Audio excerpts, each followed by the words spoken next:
ನನ್ನ ನಸೀರ್ ಅಹಮದ್ನ ಸತೀಶ್ ಜಾರಕಿಹೊಳಿ ಕರ್ಸಿದ್ರು. ಹಾಗಾಗಿ ಆ ಕಾರಣಕ್ಕೆ ನಾವೆಲ್ಲ ಇಲ್ಲಿ ಬಂದ್ವಿ. ಚುನಾವಣೆಯಲ್ಲಿ ಏನ್ ಗಿಮಿಕ್ ಮಾಡಿದ್ರಿ ಅಂತ ಜನ ಆಶೀರ್ವಾದ ಮಾಡೋದು ಗಿಮಿಕ್ ಏನ್ ಮಾಡಿಲ್ಲ. ಏನಕ್ಕಾಗಿ ಅಂದ್ರೆ ನಾನು ಅವತ್ತು ಮಾಧ್ಯಮದಲ್ಲಿ ಇವತ್ತು ಮಾಧ್ಯಮದಲ್ಲಿ ಹೇಳ್ತೀನಿ. ನಾನು ಬರುವಾಗ 3-4 ದಿನ ನಾನು ಪ್ರವಾಸ ಮಾಡಿದೆ, ಎಲ್ಲಾ ಕಡೆ ಅಡ್ಡಾಡ್ದೆ. ನಾನು ಎಲ್ಲ ಬಹಳ ಹಳ್ಳಿಗಳಲ್ಲಿ ಅಡ್ಡಾಡ್ದೆ. ಜನಗಳು ಏನಿತ್ತು ಬದಲಾವಣೆ ಬಯಸ್ತಾ ಇದ್ರು. ಜನ ಬದಲಾವಣೆ ಕಾರಣ ಅದಂದ್ರೆ ಬಸವರಾಜ ಬೊಮ್ಮಾಯಿ ಅವರು 4 ಬಾರಿ MLA ಆಗಿದ್ರು. ಅವ್ರಿಗೆ ಒಂದು ಮುಖ್ಯಮಂತ್ರಿ ಆಗಿ ಅವಕಾಶ ಸಿಕ್ಕಿತ್ತು 2020 ಅವ್ರಿಗೆ ಮುಖ್ಯಮಂತ್ರಿಯಾಗಿ ಅವಕಾಶ ಸಿಕ್ಕಿದ್ದು. ಅವ್ರು ಓದಿದ್ರಲ್ಲಿ ರಾಜ್ಯಕ್ಕೆ ಬಿಡಿ, ನಮ್ ತಾಲೂಕು ಅಭಿವೃದ್ಧಿ ಮಾಡ್ಬೇಕಾಗಿದ್ದು ಮಾಡಿಲ್ಲ. ಅವರು 4 ಟರ್ಮಲ್ಲೂ ಮಾಡಲಿಲ್ಲ. ಅವರು ಪ್ರತಿ ಸಲ ಅವ್ರು 2008 8ರಿಂದ 13ವರೆಗೂ ಮಂತ್ರಿಯಾಗಿ ಕೆಲಸ ಮಾಡಿದ್ರು.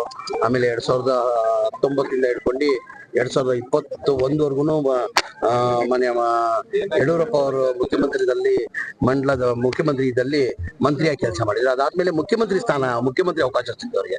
ಅವ್ರ ತಾಲೂಕ್ ಮಾಡ್ಬೇಕಾಗಿರೋದು ಅಭಿವೃದ್ಧಿ ಕೆಲಸ ಮಾಡಿದ ಅಂತ ಜನ ಮಾತಾಡ್ತಾ ಇದ್ರು. ಹಾಗಾಗಿ ಅಲ್ಲೇ ಕಾಣ್ತು ನಮ್ಗೆ ಈ ಬಾರಿ ಜನ ಬದಲಾವಣೆ ಬಯಸ್ತಾ ಇದಾರೆ ಅಂತ ಹೇಳ್ಬಿಟ್ಟು.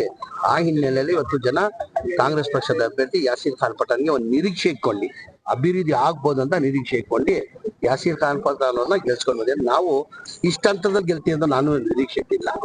ನಾವೇನು ಒಂದು 5-6 ಸಾವಿರ ಗೆಲ್ಬಹುದು, 5 ಸಾವಿರ ಒಳಗಡೆ ಅಂತಾನೆ ನಮ್ ಲೆಕ್ಕಾಚಾರ ಇದ್ದಿದ್ದು. 5 ಸಾವಿರ ಗೆಲ್ತಕ್ಕೆ ಗೆಲ್ಲೋದು ಖಚಿತ.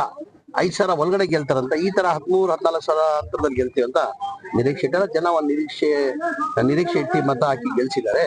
ಅವ್ರ ಅಭಿವೃದ್ಧಿ ಕೆಲಸ ಮಾಡ್ಬೇಕಾದ್ರೆ ಈ ಮಾಧ್ಯಮ ಮುಖಾಂತರ ಯಾಸೀರ್ ಖಾನ್ ಪಠಾಣ್ ಅವ್ರನ್ನ ಕೇಳ್ತಾರೆ. ಜಮೀರ್ ಅಹಮದ್ ಅವರಿಂದನೇ ಹಿನ್ನಡೆ ಆಗುತ್ತೆ ವಿಚಾರದಲ್ಲಿ ಬಹಳ ಮಾತಾಡಿದ್ರು. ಹಿಂಗಾಗಿ ಹಿಂದೂ ಹೋರಾಟಗಳು ಹೊಡಿತಾರೆ ಅಂತ ಮಾತಾಡಿದ್ರು. ಎಲ್ಲ ಆಯ್ತು. 3 ಚುನಾವಣೆದಲ್ಲೂ ತಮ್ಗೆಲ್ಲ ಗೊತ್ತಿದ್ದಂಗೆ 3 ಚುನಾವಣೆದಲ್ಲೂ ನಾವು ಗೆದ್ದಿದ್ವಿ. 3 ಚುನಾವಣೆದಲ್ಲೂ ಚನ್ನಪಟ್ಟಣದಲ್ಲೂ ನಾವು ಇಷ್ಟು ಹಂತದಲ್ಲಿ ಗೆಲ್ತೀವಿ ಅಂತ ನಾನು ನಿರೀಕ್ಷೆ ಇಟ್ಟಿಲ್ಲ. 25,000 ಹಂತದಲ್ಲಿ ಗೆಲ್ತೀವಿ ಅಂತ ನಾವು ನಿರೀಕ್ಷೆ ಇಟ್ಟಿಲ್ಲ. ಸಿಗ್ಗೋಂದಲ್ಲೂ ನಾವು 13,000 ಎಲ್ಲಿದೆ ಹಿನ್ನಡೆ ಯಾರಿಗಾಗಿರೋದು? ಹಿನ್ನಡೆ ಕಾಂಗ್ರೆಸ್ಗಾಯ್ತಾ ಬಿಜೆಪಿ ಅವ್ರಿಗಾಯ್ತಾ? ಈಗ ರಾಜ್ಯದ ಜನಕ್ಕೆ ಸತ್ಯಾನ ಗೊತ್ತಿದೆ. ರಾಜ್ಯದ ಜನಕ್ಕೆ ಈ ವಕ್ಫ್ ವಿಚಾರ ಅವರು ರಾಜಕೀಯ ಮಾಡ್ತಾ ಇದಾರೆ ಅಂತ ರಾಜ್ಯದ ಜನಕ್ಕೆ ಗೊತ್ತಿದೆ. ಈಗ ವಕ್ಫ್ ವಿಚಾರ ನಾನು ಅದೇ ವಕ್ಫ್ ಮಂತ್ರಿ ಆಗಿ ಕೇಳ್ತಾ ಇದ್ದೀನಿ, ಮನೆ ಬಿಜೆಪಿ ಸ್ನೇಹಿತರು ಕೇಳ್ತೀನಿ, ಬಿಜೆಪಿ ಮುಖಂಡರನ್ನ ಕೇಳ್ತೀನಿ. ನಾನು ವಕ್ಫ್ ಆಸ್ತಿ ಹಂಗೇನಾರ ಇದಾಗಿದ್ರೆ ಕೊಡಿ ನಮ್ ಕೈಲಿ, ನಾನ್ ಸರಿಪಡಿಸ್ತೀನಿ ಅದಕ್ಕೆ. ಈಗ ಇವ್ರು ಏನಂದ್ರೆ ಎತ್ತಾಳವ್ರ ಆರೋಪ ಏನ್ ಮಾಡಿದ್ರು, ಬಿಜಾಪುರಲ್ಲಿ 1200 ಎಕರೆ ರೈತರ ಆಸ್ತಿ ಇವ್ರು ಒಬ್ಬ ಇದಕ್ಕೆ ಬರ್ಸ್ಕೊಳಕ್ ಕೊಟ್ಟವ್ರೆ ಅಂತಾರೆ. ನಮ್ಮ ಆಸ್ತಿ ಅಲ್ಲ, 1200 ಎಕರೆ ಜಗನೇ ಇಲ್ಲ ನಮ್ದು, ಇರೋದೇ 12 ಎಕರೆ ಜಗ ನಮ್ಗೆ. ಸುಮ್ನೆ ಜನಗಳಿಗೆ ನಿಮ್ ಮಾಧ್ಯಮ ಮುಖಾಂತರ ಕೈ ಜೋಟ್ ಮಾಡ್ಕೊಳ್ತೀನಿ. ಜನಗಳಿಗೆ ದಾರಿ ತಪ್ಪಬೇಡಿ, ತಪ್ಪು ಮಾಹಿತಿನ ಕೊಡ್ಬೇಡಿ. ಹಂಗೇನಾಗಿದ್ರೆ ಕೊಡಿ, ನಾನು ಮಂತ್ರಿ ಆಗಿದ್ದೀನಿ. ನಾನು ಯಾರ ಆಸ್ತಿ ಯಾರನ್ನ ಹೊಡಿ.